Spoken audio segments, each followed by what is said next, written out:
মানুষটিকে দেখলে মনে হয় যেন ইহজাগতিক কোনো মানুষ নয়। মানুষটি কিছুক্ষণ পরপরই হুঙ্কার দিয়ে উঠছে,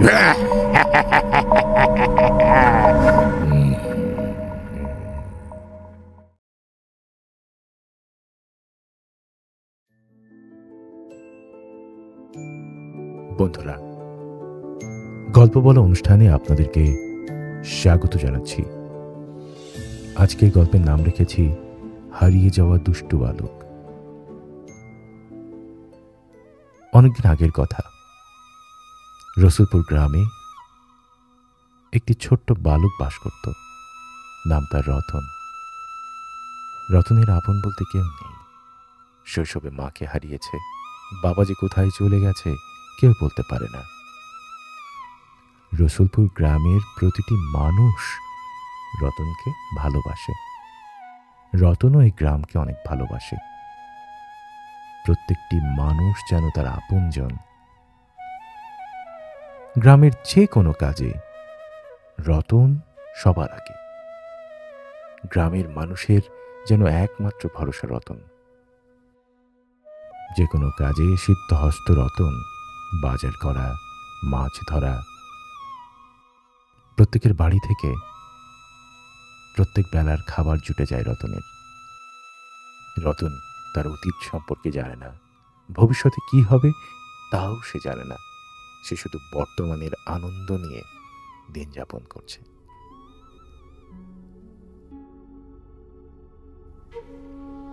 একদিন রসুলপুরের মানুষজন গ্রামের মেঠো পথ ধরে এক দীর্ঘকায় মানুষকে দেখতে পেল। মানুষটি ক্রমান্বয়ে গ্রামের দিকে এগিয়ে আসছে। মানুষটিকে দেখে দরবেশ বাবা বলে মনে হয়। বিশাল দেহী, এক আলখেল্লা পরা, মাথায় বড় বড় চুল, মুখ ভর্তি দাড়ি। মানুষটিকে দেখলে মনে হয় যেন ইহজাগতিক কোনো মানুষ নয়।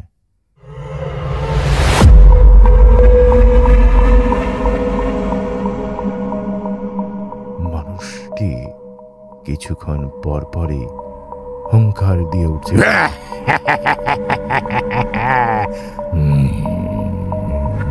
গ্রামের প্রায় প্রতিটি মানুষ এই দরবেশকে দেখে ভয়ে দূরে সরে গেল। শুধু একমাত্র ব্যতিক্রম ঘটল রতনের সাথে।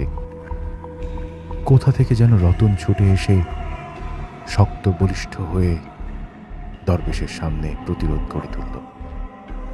তাকে জিজ্ঞেস করল, তুমি কে? দরবেশ রক্তচক্ষু করে বালকটির দিকে তাকালো। বালকটিকে বলল, ও হে বালক, তোমার সাহস দেখে আমি অবাক হচ্ছি। আজ পর্যন্ত আমাকে কেউ কোনো প্রশ্ন করেনি। একমাত্র তুমি আমাকে প্রশ্ন করলে, আর এমন প্রশ্ন করলে যে আমি কে।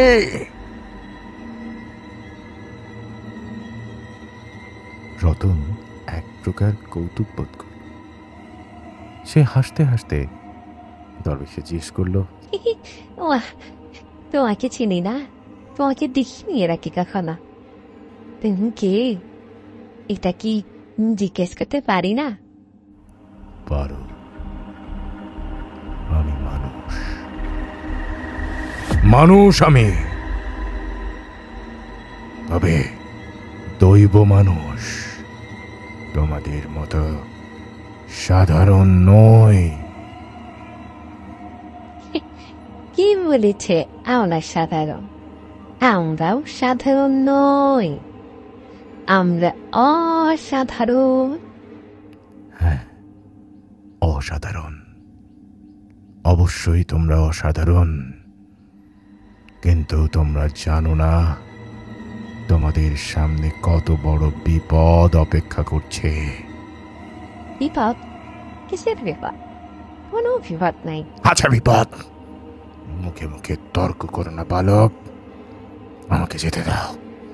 আমি আমি ওই বট গাছটার নিচে গিয়ে দাঁড়িয়ে দেখতে চাই কি ঘটছে।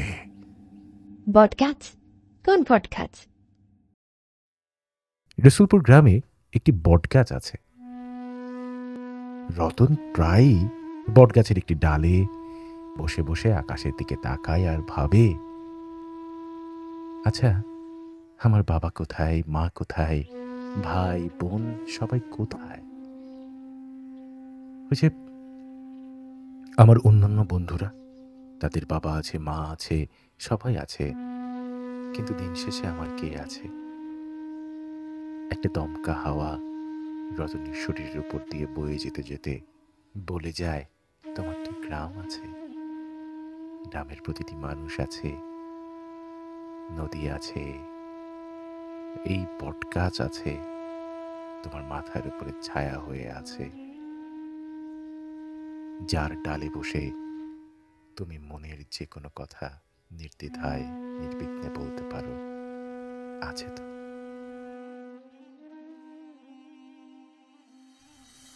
রতন প্রশ্ন করে, তুমি এই বট গাছের কাছে কেন যেতে চাও? যেতে চায় ওই বটগাছ আমার পরিচয় জানে। তুমি আমাকে প্রশ্ন করেছ না আমি কে? ওই বটগাছ আমার পরিচয় জানে। আমাকে নিয়ে চলো। রতন আকস্মিকভাবে ওই দরবেশের হাত চেপে ধরে। আলতো করে রতন দরবেশের হাত ধরে টেনে বটবৃক্ষের কাছে নিয়ে যায়। দরবেশ সবিস্ময়ে এই নব্য পরিচিত বালকটির দিকে তাকায়। কত স্বাভাবিক সরল ভঙ্গিমায় এই বালকটি এই অপরিচিত দীর্ঘকায় ভয়ঙ্কর চেহারার মানুষটিকে স্পর্শ করতে পারে। রতন এবং দরবেশ বটবৃক্ষের সামনে দাঁড়ায়। বট ছায়ায় দাঁড়িয়ে বটবৃক্ষকে সামনে থেকে দেখে দরবেশ যেন কাঁদছে। রতন দরবেশের চোখের পানি দরবেশের দিকে তাকিয়ে বলল, তুমি কাঁদছ? দরবেশ চমকে উঠল, না না না না না না না, কই কই কই কাঁদছি না তো, কাঁদছি না। তোমার কি মন খারাপ? না না না না না না না, মন খারাপ হবে কেন? মন খারাপ নয়। তুমি কি ভাবছো? না না, ভাবছি ভাবছি ভাবছি ভাবছি এই বটগাছটি, এই বটগাছটি আমার বাড়ির উঠানে ছিল।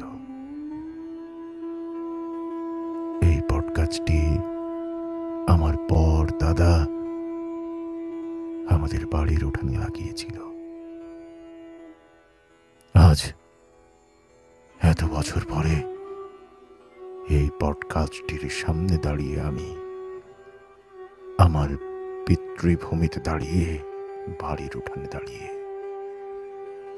এই বটগাছটি ঘিরে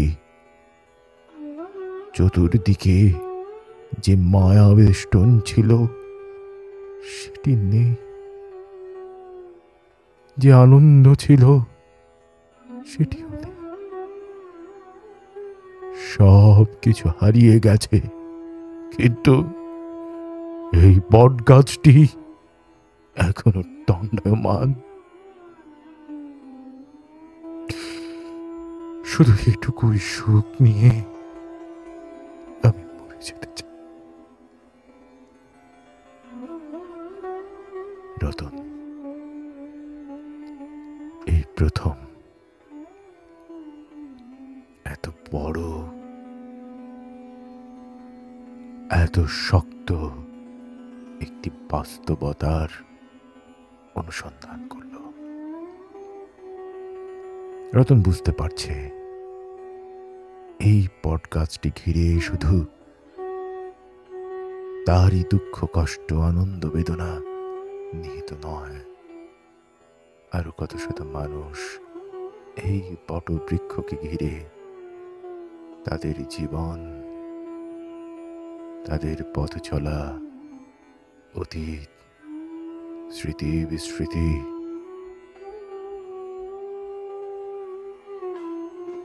রতন দরবেশকে বলল, এইখানে তোমার ঘর ছিল?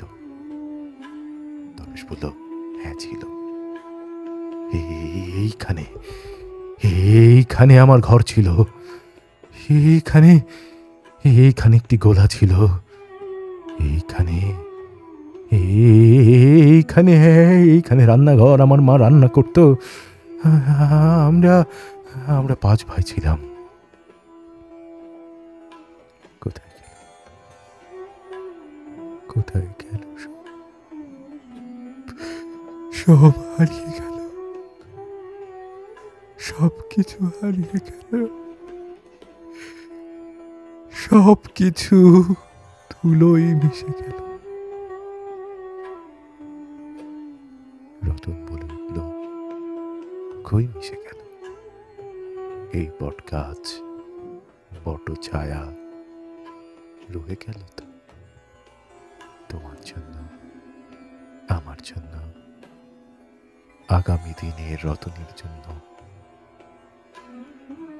তুমি আমার আপন কেউ হবে। আমার মা নেই, বাবা নেই, তবে গ্রাম আছে, গ্রামের মানুষ আছে। তুমিও কি আমার আপন হবে, আপন কেউ? তুমি যাবে, তুমি যাবে, দিতে চাও আমার কুড়ি ঘরে। হ্যাঁ, যাব, যাব তোমার কুড়ি ঘুরে, কিন্তু তোমাকে আমি অন্য কোথাও নিয়ে যাব, যেখানে রয়েছে অপার্থিব সৌন্দর্য, যেখানে রয়েছে ভবিষ্যৎ। ভবিষ্যৎ। এই প্রথম রতন একটি নতুন শব্দ শিখল, ভবিষ্যৎ। রতন এক দুষ্ট বালক, রসুলপুরের প্রতিটি মানুষের অবলম্বন, আজ নতুন আপন জনকে পেয়ে দূরে, বহু দূরে, ওই মহাকালে চলে যেতে প্রস্তুত।